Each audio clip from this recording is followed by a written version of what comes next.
Hello guys, welcome or welcome back to Loggery. How are you all doing? I hope all of you are doing great, all of you are fine and safe. तो आज हम discuss करने वाले हैं best strategy for attempting and analyse mocks to increase your score. ये video जो है ये स्पेसिफिकली DU LLB के लिए है, दिल्ली यूनिवर्सिटी वाले बच्चों के लिए ये वीडियो है। तो मैं आपको बताना चाहती हूँ कि पहले हम कर चुके हैं video on how to attempt वाली वीडियो में मैंने डिस्कस किया कि नेगेटिव मार्किंग कैसे अवॉइड करनी है, कट ऑफ कितनी जा सकती है। तो ये नेगेटिव मार्किंग और कट ऑफ वाला सिचुएशन आपको बहुत क्लियर होना चाहिए, तो वो वीडियो जरूर देख लेना। उसके बाद मैंने एक और वीडियो करी हुई है जिसके अंदर अगेन मैंने आपके साथ डिस्कस किया हुआ है कि पेपर कैसे एनालाइज करना है, ठीक है, क्या आपको रिवाइज कैसे करना है, रिविजन कैसे करनी है, क्या स्ट्रैटेजी रहनी चाहिए आपकी अगर आपको कंफ्यूजन हो रही है, आपको ऐसा लग रहा है कि यार मुझे कुछ याद नहीं है। तो वो दोनों वीडियोस ही बहुत इंपॉर्टेंट है, दोनों के लिंक्स आपको डिस्क्रिप्शन बॉक्स में प्रोवाइड कर दिए जाएंगे, जरूर देख लेना। अभी हम डिस्कस करने वाले स्टेप बाय स्टेप एनालिसिस कैसे करना है। तो मैंने इन वीडियोस में डिस्कस किया था कि एनालिसिस कैसे करना है, बट मैंने थोड़ा सा ही बताया था। आप लोगों ने बोला कि डिटेल में समझा दो हमें, because we want to increase our score. सबसे पहला तो क्वेश्चन ये है कि क्या हम अपना स्कोर इंक्रीज कर सकते हैं, क्या हम आज की डेट में अपना स्कोर DU LLB के टाइम के एग्जाम में, जो कि 2022 में है, अभी आ गया है आपका एग्जाम, 240 to 250 का स्कोर हम अभी लेकर आ सकते हैं अपने मॉक्स में? यस, बिल्कुल आप लेकर आ सकते हो। बल्कि यही जो 7 to 8 डेज होते हैं इसके अंदर ही, इवन लास्ट के 5 to 4 डेज के अंदर, 4 to 5 डेज में आप अपना स्कोर जो है वो इंक्रीज कर सकते हैं। बट उसके लिए आपको खुद से बनानी होगी एक राइट स्ट्रैटेजी, एंड वो स्ट्रैटेजी आप खुद से कैसे बना सकते हैं वो मैं इस वीडियो में डिस्कस करने वाली हूँ। चलिए स्टार्ट करते हैं आज की वीडियो के साथ। बट उससे पहले वीडियो को लाइक कर देना, चैनल को सब्सक्राइब कर देना, बेल बटन पे हिट कर देना। Let's get started. Yeah, guys, welcome to Loggery. I hope you're subscribed to Loggery's YouTube channel and hit that bell notification so that you do not miss any of our videos. And I hope you're following us on Instagram. We're there by the name at I am Loggery. We do pretty motivational stuff out there if you want to stay happy, if you want to stay motivated, and if you want to stay connected a little more with Loggery, then do follow us on Instagram. सबसे पहले step 1, from where to attempt. ठीक है, देखिए अगर आप मेरे मॉक्स bye कर सकते हैं तो मॉक्स बाय करिए, www.loggery.in/learn पे जाएंगे। CBT मोड में आपके मतलब कंप्यूटर पे आप बिल्कुल ये एग्जाम दे पाएंगे। बिल्कुल आपको दी डे ऑफ एग्जाम वाली फील देने की कोशिश करी है हमने। अगर आप मॉक्स नहीं मतलब ले सकते तो प्रीवियस ईयर क्वेश्चन पेपर्स आप सॉल्व करें। बट मॉक्स, अगर आपका सिलेबस खत्म हो गया, अब सिलेबस खत्म होने का मतलब इंपॉर्टेंट टॉपिक्स आपके खत्म हो गए। इंपॉर्टेंट टॉपिक्स मैंने जो पिछली 2 वीडियोस करी है उसमें बहुत क्लियर कट मेंशन करे हुए हैं, वो आप चेकआउट कर सकते हैं, लिंक डिस्क्रिप्शन बॉक्स में है।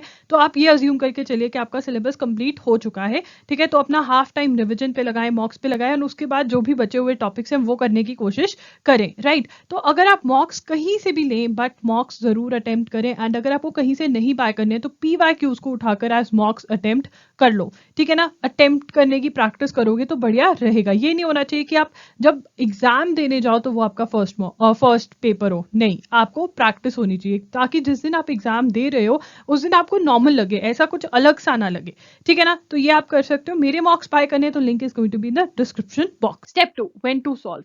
कब सॉल्व करने चाहिए मॉक्स? देखिए 8 AM to 10 AM के बीच में आपका पेपर होगा। तो 8 AM से लेकर 10 AM के बीच में अगर आप पढ़ाई कर रहे हो तो मोस्टली बच्चे लेट उठते हैं, लेट तक पढ़ते हैं और सुबह लेट उठते हैं। तो अब से, आज से प्लीज 8 AM to 10 AM आपको अपना पेपर देना है। मॉक टेस्ट अटेम्प्ट करो सुबह सुबह, बिकॉज उस टाइम पे आपका दिमाग जो होता है वो स्लीपी मोड में होता है। स्लीपिंग मोड पे नहीं होना चाहिए, एक्टिव मोड करना है। और इसकी प्रैक्टिस आप बिल्कुल अभी कर सकते हो। जल्दी उठना स्टार्ट करो, राइट। अराउंड 6 o'clock, 6:30, 7 o'clock उठो एंड 8 o'clock बैठ जाओ, मतलब 7:45, 50 पे बैठ जाओ अपना मॉक अटेम्प्ट करने, ठीक है। 8 to 10 आपके दिमाग को पता होना चाहिए कि भैया मुझे अब एक्टिव मोड पे रहना है, मैं स्लीप मोड पे नहीं रह सकता हूं। तो ये सबसे ज्यादा बेस्ट टाइम है। अगर 8 AM to 10 AM के बीच में मॉक दे सकते हो तो बहुत ही बढ़िया रहेगा। अब step 3, sit on a table and chair. Table and chair पे बैठ के प्लीज मॉक अटेम्प्ट करें। बेड पे ना बैठे, कहीं पर भी ऐसे ना बैठे, टेबल और चेयर पे बैठकर मॉक अटेम्प्ट करें। Let the noise be there. अगर कोई आवाज मार रहा है, कोई बोल रहा है, सबको बता दो कि भाई मेरा मॉक है, बट आपस में बात करना है तो करो, बिकॉज हमें we should be used to the noise, ठीक है ना। एग्जाम के अंदर कभी कभी डिस्टर्बेंस होती है, कभी इन्विजिलेटर कुछ ना कुछ बोलता रहता है, कुछ और नहीं तो कई इन्विजिलेटर को हर 15 मिनट बाद बताना होता है कि भैया 15 मिनट चले गए, ठीक है ना। तो अब हम कुछ कर सकते हैं, इन्विजिलेटर को बोल सकते हैं कि तुम चुप हो जाओ, नहीं बोल सकते ना। तो we should be used to कि अगर कुछ शोर भी हो रहा है, अगर कोई डिस्टर्बिंग एलिमेंट है भी है वहां पर एग्जामिनेशन हॉल में, तो मुझे कोई फर्क नहीं पड़ना चाहिए, ठीक है। दूसरा, काम रहना, ठीक है। काम रहना is very important, because computer based exam में कभी ना कभी कुछ ना कुछ थोड़ा सा उधर होता है तो हमें लगता है कि अरे ये क्या हो गया, नहीं, ठीक है। काम रहकर हमें ये एग्जाम देना है। This is very very important. और एक और बात मुझे अभी याद आई है जो मैं आपके साथ शेयर करना चाहती हूँ। बहुत बच्चे क्या करते हैं कि वो कहते हैं हम तो 30 मिनट्स में मॉक दे देते हैं, 30 मिनट्स में मॉक दे देते हैं कि बस क्वेश्चन रन थ्रू कर लिए कि अच्छा ये आता है ये नहीं आता है। ऐसा नहीं करना है, आपने प्रॉपरली मॉक देना है, बिकॉज इस एग्जाम में नेगेटिव मार्किंग है। आपको पता होना चाहिए, आपके अंदर वो इंट्यूशन होनी चाहिए कि कौन सा क्वेश्चन मुझे अटेम्प्ट करना है, कौन सा मुझे स्किप करना है। ये इंट्यूशन बहुत ज्यादा इंपॉर्टेंट है, तभी नेगेटिव मार्किंग अवॉइड कर पाओगे। नहीं तो आप देखोगे कि आप इवन दो बहुत सारे क्वेश्चन सही अटेम्प्ट करो, बट क्योंकि आपको वो इंट्यूशन नहीं बन पा रही है कि कौन से मुझे स्किप करने हैं, आपके नेगेटिव मार्किंग की वजह से आपका जो ओवरऑल स्कोर है वो इफेक्ट हो रहा है। हाउ टू अटेम्प्ट वाली वीडियो देखनी इज वेरी वेरी इंपॉर्टेंट। इसलिए नहीं कि मैंने करी है, इसलिए बिकॉज आपको पता होना चाहिए कि नेगेटिव मार्किंग से कैसे हमें बचना है, कैसे हमें गैस मारना है। अगर तुक्का मारना भी है तो कैसे मारना है, कितने तक मार सकते हैं हम तुक्का, वो मैंने वहां पर गैस वर्क के बारे में भी बात करी हुई है। ठीक है, कीप अ वॉच, वॉच बहुत जरूरी है। देखो यार, एप्पल की ये जो वॉचेस है, फिटबिट, ये सब कुछ नहीं चलता है वहां पर। नॉर्मल वॉच आपको लेकर जानी है। ठीक है, और जो वॉच आप वहां पर लेकर जाना चाहते हो वही वॉच में यहाँ पर टाइम देखो, बिकॉज आप अगेन यूज टू हो जाओगे उस चीज से। Even wear the same clothes, I would say try to wear comfortable clothes. ठीक है, wear a lower, a T shirt, you know it should be loose, airy, breezy.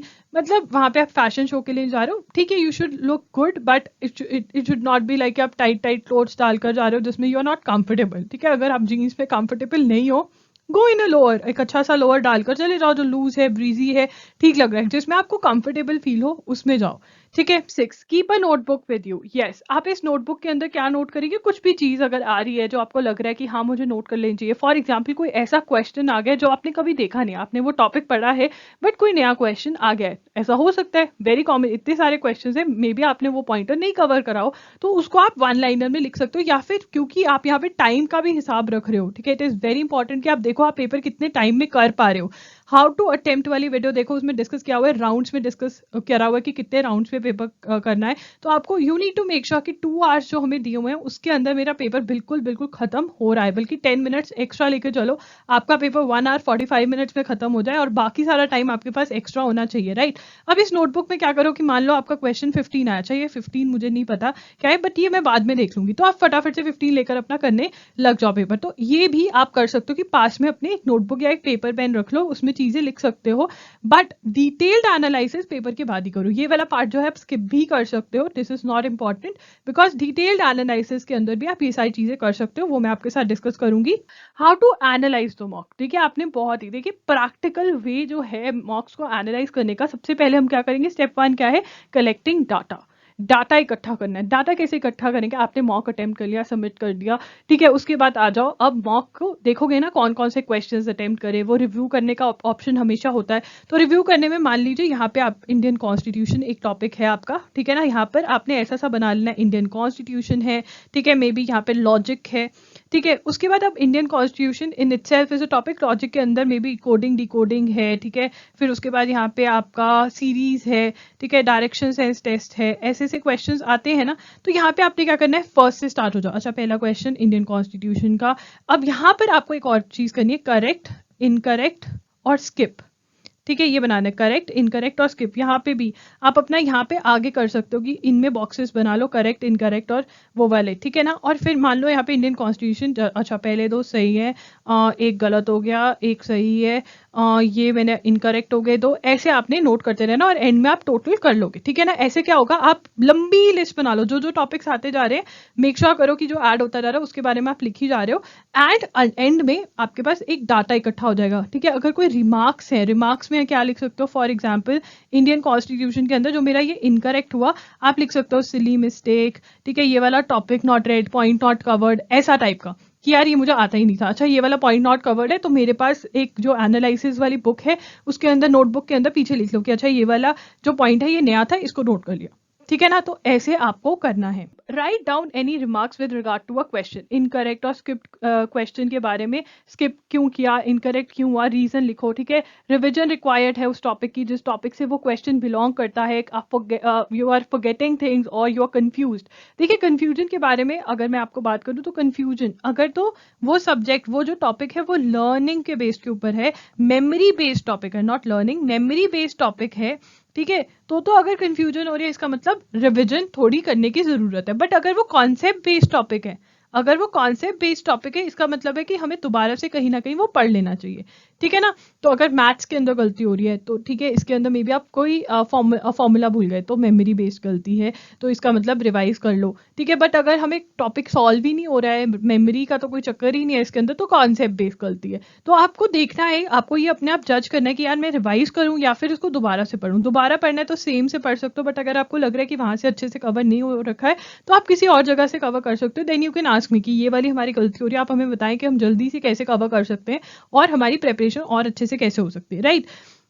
अब यहाँ पे क्या हो सकता है, रिवीजन रिक्वायर्ड है, आपने वो टॉपिक कभी पढ़ा ही नहीं है, वो आपको पता ही नहीं था कि सिलेबस में भी है, तो फिर उसके बाद आप वो कवर कर सकते हैं। अब यहाँ पर आपको पता होना चाहिए कि इंपॉर्टेंट टॉपिक्स क्या हैं। ठीक है, कि वो टॉपिक्स कौन से हैं जो इंपॉर्टेंट है। देखो यार, आई नो कि बहुत बहुत ज्यादा information is available on YouTube, everywhere there is lot of information, but how to know कि वो टॉपिक इंपॉर्टेंट है या नहीं। PYQs उठाओ, previous year question papers of Delhi University, and खुद चेक कर लो। नहीं तो जिसके ऊपर आपको सबसे ज्यादा ट्रस्ट है उसकी लिस्ट उठा लो एंड इंपॉर्टेंट, मैंने भी इंपॉर्टेंट टॉपिक्स की आपको लिस्ट दी हुई है। You have to make sure कि वो एक इंपॉर्टेंट टॉपिक नहीं है, मतलब मे बी आपने पर्पसफुली कुछ मिस करा हो, बट पर्पसफुली आप कोई इंपॉर्टेंट टॉपिक तो नहीं मिस कर गए हो। This is very important to know. तो वो लिस्ट मैं आपको अभी भी प्रोवाइड कर दूंगी। ठीक है, अब आपने वो टॉपिक कभी स्टडी नहीं किया, आपको लग रहा है कि इंपॉर्टेंट है तो कवर कर लो, अगर छोड़कर जाना है तो छोड़कर जा सकते हो, बट ट्राई करो कि थोड़ा बहुत आपको पढ़ा हो टॉपिक्स के बारे में। Study the topic but there is no clarity. आपने वो टॉपिक बहुत अच्छे से पढ़ा है, आपके दिमाग में तो ये था कि यार ये तो मुझे बहुत अच्छे से आता है, बट जब पेपर के अंदर आया तो मेरे से नहीं अटेम्प्ट हो पाए। इसका मतलब मुझे क्या करना है, मेरे को कौन से मुझे दोबारा से पढ़ना है, रिवीजन नहीं चाहिए इसके अंदर, मुझे दोबारा से सब कुछ समझ के करना है, तो वो भी करो। देखो यार, मार्क्स तभी इंप्रूव होंगे अगर इस टाइम पे मेहनत करोगे। अगर इस टाइम पे ये सोचोगे अरे अभी थोड़ा ना टॉपिक पढ़ सकते हैं, टॉपिक तुम पढ़ सकते हो, बस तुम्हें ना अपने अंदर वो मोटिवेशन आग लगानी है, तुम्हारे अंदर, तुमने अपने अंदर कि यार ये मुझे करना है, तो बस तुम कर सकते हो। मे बी वो टॉपिक तुम्हें 10 दिन में पढ़ाओ, बट आज की डेट में तुम अगर 6-7 आवर्स दोगे वो सारा का सारा तुम पढ़ सकते हो, राइट। तो अपने अंदर तुम्हें एक मोटिवेशन जगाना है कि यार दिल्ली यूनिवर्सिटी लेकर आना है तो काम करना पड़ेगा, ऐसे नहीं होने वाला। Note down questions that you have come across, ये तो वो मैंने बताई दिया आपको कि फर्स्ट टाइम अगर कोई क्वेश्चन देख रहे हो तो उसको सेपरेटली नोटबुक के अंदर लिखते जाओ ताकि वो रिवाइज कर लो, क्योंकि वो क्वेश्चंस ऑब्वियसली इंपॉर्टेंट होंगे तभी वो मॉक टेस्ट के अंदर डाले गए हैं। Step 2, create a plan of action. देखो यार, यहाँ पे हमने डाटा इकट्ठा कर लिया कि ये इसलिए हुआ, ये इसलिए हुआ, बट उसका फायदा कब होगा, जब मैं उसके ऊपर डिसाइड करूंगी कि अब मेरा आगे फर्दर एक्शन क्या होना चाहिए। तो प्लान ऑफ एक्शन भी क्रिएट करना पड़ेगा। प्लान ऑफ एक्शन में which topics you need to revise, इसकी लिस्ट बना लो कि यार ये टॉपिक्स रिवाइज करने पड़ेंगे। ठीक है, आज के मॉक के अकॉर्डिंग ये वाले टॉपिक्स कुछ नए टॉपिक्स हैं या फिर स्क्रैच में से करने हैं, तो वो लिस्ट बना लो एंड इंपॉर्टेंट टॉपिक्स वाला पॉइंट दिमाग में रखना है। ठीक है ना। अब ये भी लिख लो कि स्ट्रॉन्ग टॉपिक्स कौन से हैं, बिकॉज अगर स्ट्रॉन्ग टॉपिक्स की लिस्ट बनाओगे ना तो अपने दिमाग में भी एक लिस्ट बना लेना। जब भी कॉन्फिडेंस लेवल लो हो तो याद रखना कि नहीं यार ये तो मुझे आता है, ये तो मैं कर आ सकती हूँ, ये मेरा कॉन्फिडेंस है, इन पे तो मेरा कॉन्फिडेंस है, ये मुझे आते हैं। ठीक है ना। तो कॉन्फिडेंस के लिए भी, मोटिवेशन के लिए यहाँ से स्ट्रॉन्ग टॉपिक से जो करेक्ट हुए हैं क्वेश्चन उनसे मोटिवेशन लो, एंड जहां से आपको जो इंप्रूव करना है उनकी भी लिस्ट बना लो एंड वो पढ़ने बैठ जाओ। Are the topics that have come up are important topics. अच्छा, अब ये देखना जरूरी है, तो वो लिस्ट मैं शेयर कर देती हूँ आपके साथ। In next mock do you see an increase in your mock test score. अब ये बहुत इंपॉर्टेंट है कि अपना डाटा कंपेयर करना। ठीक है, पिछले मॉक का और अगले मॉक का। अब देखो यार, दिल्ली यूनिवर्सिटी का जो मॉक टेस्ट है वो डिफरेंट होगा, because there is no section wise division, marks distribution clear cut नहीं है, तो यू नो मॉक में भी चेंज होगा, कभी कोई सब्जेक्ट ज्यादा होगा, कभी कोई सब्जेक्ट कम होगा। It is to give you the feel. ठीक है ना। और ये फील होनी बहुत ज्यादा जरूरी है ताकि आपको पता चल सके कि यार अगर ये वाला क्वेश्चन ज्यादा आ जाता है तो अगर ये वाले क्वेश्चन ज्यादा आ रहे हैं तो मेरा स्कोर नीचे गिरा, तो मुझे कैसे इंप्रूव करना है, क्योंकि कुछ भी सिचुएशन हो सकती है कल को दिल्ली यूनिवर्सिटी के एग्जाम में। ठीक है, तो ये भी एक चीज आपको नोट करनी पड़ेगी। Compare not with others but with yourself, this is a very important point है, ये मोटिवेशन का पॉइंट है। हम क्या करते हैं, मॉक टेस्ट अटेम्प्ट करते हैं और फिर हम लोग ढूंढते हैं कि किसी ने और ने भी ये मॉक टेस्ट दिया होगा, तो उससे पूछते हैं अच्छा तेरे कितने हैं, अच्छा इससे तो 5 नंबर ज्यादा है, चलो बढ़िया। एज इफ यही कॉम्पिटिशन है, बाकी सब कॉम्पिटिशन नहीं है। नहीं, एक्चुअल कॉम्पिटिशन तुम हो। तुम्हें पता है कि 250 के अराउंड अगर मार्क्स ले लिए तो फोर्थ दिया दिल्ली यूनिवर्सिटी, क्रैक हो गया दिल्ली यूनिवर्सिटी, तो तुम वो लेकर आओ ना। तो अपने से कंपेयर करो, अपने से कंपटीशन रखो कि अगर पिछले मॉक में इतने थे तो मुझे अब इतने लेकर आने हैं। ठीक है, वो करने से वो कब होगा, जब मेहनत करोगे। एंड यहाँ पे मैंने आपको प्लान ऑफ एक्शन क्रिएट करना सिखा दिया, तो आप बड़े आराम से प्लान ऑफ एक्शन क्रिएट कर सकते हो। मोस्ट इंपॉर्टेंट टॉपिक्स की लिस्ट दे दी है। इंडियन कॉन्स्टिट्यूशन 10 to 15 क्वेश्चंस आती हैं, क्रिमिनल लॉ में से भी अच्छे खासे आ जाते हैं। अगर इंडियन कॉन्स्टिट्यूशन में क्वेश्चंस कम होते हैं तो क्रिमिनल लॉ के ये लोग बढ़ा देते हैं। लीगल टर्म्स एंड मैक्सिमम 2 से 3 से 4, 2 to 3 4 आती हैं। इंटरनेशनल ऑर्गेनाइजेशंस में से भी अच्छे खासे क्वेश्चंस आ जाते हैं। स्टैटिक जीके में डांस से questions, history, geography, science, books and authors, यहाँ पे लिखना भूल गई मैं, बुक्स एंड ऑथर्स बहुत इंपॉर्टेंट है। करंट अफेयर्स, ठीक है, contracts, torts, other miscellaneous laws, English की प्रैक्टिस, स्पॉटिंग एरर्स, ईडियम्स अगर पढ़कर जाओगे तो हमेशा फायदेमंद रहेगा। तो ये इंपॉर्टेंट टॉपिक्स हैं आपके, और इसी सीक्वेंस में ये इंपॉर्टेंट है। अगर आप रिविजन करने की सोच रहे हो तो इसी सीक्वेंस में आप रिविजन कर सकते हो। बाकी अगर जानना है कि कैसे रिविजन करना है तो I have already done a video, link is going to be in the description box. So guys, अगर आप हमारे मॉक टेस्ट बाय करना चाहते हैं तो link is going to be in the description box. Go ahead and enroll for the mock test and आपको मिल जाएंगे 1000 MCQs, important MCQs। 10 mock tests हैं ये, they are for ₹1200, so go ahead and buy these mock tests for yourself। अगर आप DO LLB के लिए prepare कर रहे हैं, they are going to help you a lot। That's it for today's video। Lockery signing off। I'll see you super soon and comment down below जो भी आपकी queries है, I'll try to answer। Bye and take care।